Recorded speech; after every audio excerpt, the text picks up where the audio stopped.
श्री स्वामी समर्थ. आज आहे अनंत चतुर्दशी व्रत. सर्वात उत्तम असे हे व्रत आहे. व्रतामध्ये उत्तम व्रत म्हणजे अनंत चतुर्दशी व्रत. अनंत नाम विख्यात बांधवा रक्त पटसूत्र हाती श्रीमदनंद प्रसादे.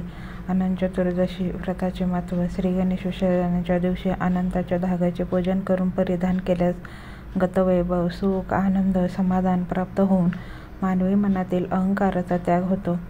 आपल्याला ही पूजा मांडण्यासाठी काही साहित्य लागेल. ह्यातलं काही साहित्य नसेल तरी चालेल. तुमच्याकडे जे साहित्य आहे ते तुम्ही वापरू शकता. अनंताचा धागा तुम्ही केंद्रातून घेऊ शकता. अदरवाईज तुम्ही स्वतः घरी तयार करू शकता. 2 पाण्याने भरलेले कलश, गहू, 1 दर्भाची काडी म्हणजे तुळशीची काडी, लाल कापड, 2 डिश, धूप, दीप, गंध, अक्षदा, हळदी, कुंकू, पानं लागतील. औदुंबराचं पान, वड, पिंपळ, आंबा, जांभूळ प्रत्येकी 2 पानं असावेत. असतील तर ठेवा, नसतील तर तुम्ही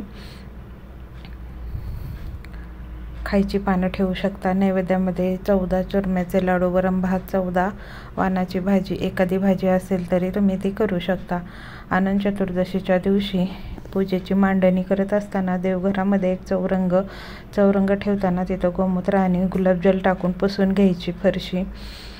त्याच्या अवतीभोवती रांगोळी काढायची. चौरंग ठेवायचा. त्यावर लाल कपडा किंवा अंतरावा, 2 पाण्याने भरलेले कलश, दोन्ही कलशाच्या खाली मुठभर गहू ठेवावे. त्यानंतर दोन्ही कलशात वरील 5 प्रकारची पानं एक ठेवावीत. या दोन्ही कलशावर 2 डिश ठेवून मग लाल कपडा डिशीच्या वर टाकावा. त्या कपड्यावर दोन्ही ठिकाणी गायत्री पद्य रांगोळी काढावी. रांगोळीच्या मध्यभागी अनंताचा धागा ठेवावा. दर्भाची कांडी ठेवावी.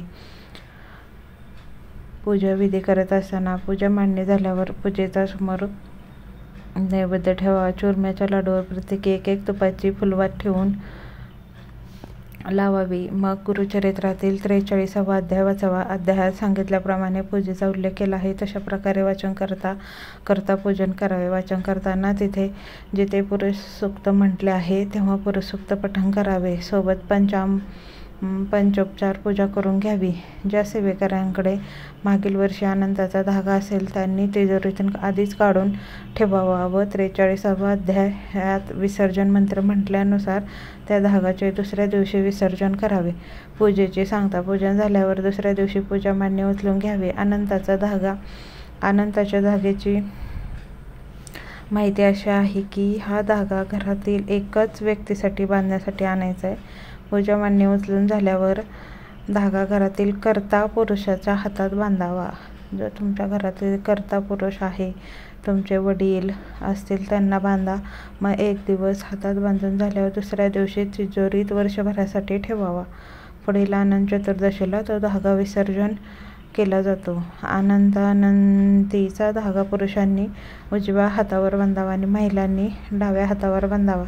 धागा बांधताना खालील मंत्र म्हणायचा. या मंत्राने देवीची प्रार्थना करून नमस्कार करावा. अनंत संसार महासमुद्रघ्न सम्यक द्विद्वार वासुदेव अनंत रूपे विनियोजस्व अनंत सूत्राय नमो नमस्तुतेति वद्वा.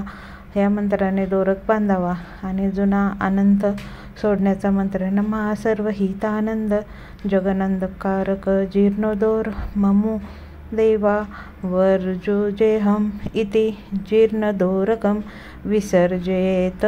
व्रतामध्ये सर्वात श्रेष्ठ अनंत चतुर्दशी व्रत आहे म्हणून तुम्ही नक्की तुम्हाला जमल तसं हे व्रत करा. प्रत्येकाची पूजा करण्याची वेगवेगळी पद्धत असू शकते.